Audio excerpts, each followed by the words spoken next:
कार्तिक मास व्रत कथा के 7वें अध्याय में नारद जी कार्तिक मास के व्रतों के नियम के बारे में बता रहे हैं। साथ ही कौन सी तिथि को कौन सा भोजन करना चाहिए और क्या नहीं करना चाहिए। कार्तिक मास का व्रती सदा ब्रह्मचार्य से रहें, पृथ्वी पर शयन करें और दिन के चौथे पहर को केवल एक बार पत्तल में खाएं। इस वीडियो में पूरे विस्तार से बता रहे हैं कि कार्तिक व्रत कथा का 7वां अध्याय। श्री नारद जी बोले, हे राजन, अब कार्तिक मास का व्रत करने वालों के नियम सुनिए।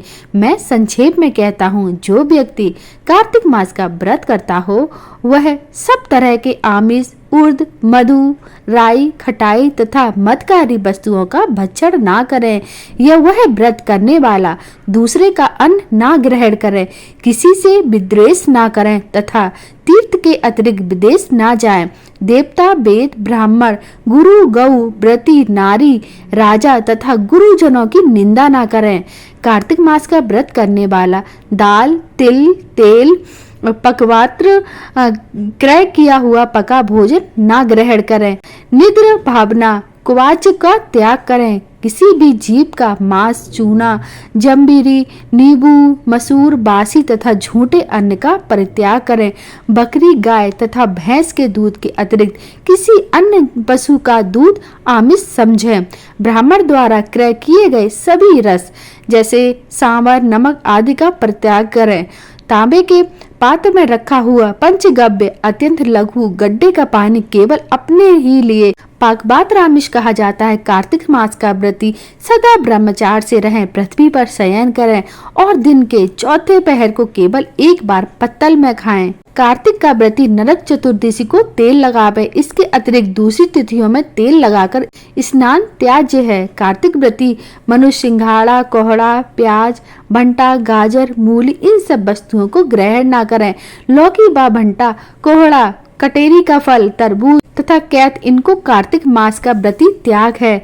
व्रती मासिक धर्म के समय स्त्री से चांडाल, पापी, ब्राह्मण द्रोही और नास्तिकों के संभाषणी ना करें। उपयुक्त मनुष्यों, कुत्ता तथा कौओं द्वारा दृष्ट पका भोजन, सूतक के समय का पका भोजन 2 बार पकाया हुआ जला अन्न ना खावें। अपनी शक्ति के अनुसार कृच्छ, चांद्रायण आदि व्रत श्री विष्णु भगवान की प्रसन्नता हेतु करें और पूर्व वर्णित नियमों का पालन करें। कार्तिक व्रत करने वाला प्राणी प्रतिपदा को कुम्हड़ा, द्वितीय को कटहल, तृतीय को तरुणी स्त्री, चतुर्थी को मूली, पंचमी को बेल, षष्ठी को तरबूज, सप्तमी को आंवला, अष्टमी को नारियल, दसवीं को लौकी, एकादशी को परवल, द्वादशी को बेर, त्रयोदशी को भंटा, चतुर्दशी को गाजर तथा पूर्णिमा को साग। ये वस्तुएं तथोक्त तिथियां में ना खाएं और रविवार को आंवला का भक्षण ना करें। व्रती इन शाकों में से या और वर्जित शाकों में से कोई शाक खाना चाहे तो ब्राह्मण को देकर खावे। यही विधान माघ मास के व्रत के लिए भी है। पूर्वोक्त विधानुसार नृत्य, जागरण, गायन, वादन आदि करें। इस प्रकार विधिवत व्रत करने वाले व्रती को देखकर यम के दूत जैसे सिंह की गर्जना से हाथी भाग जाते हैं, उसी तरह वहां से भाग जाते हैं। यह कार्तिक व्रत सब व्रतों में सर्वश्रेष्ठ है।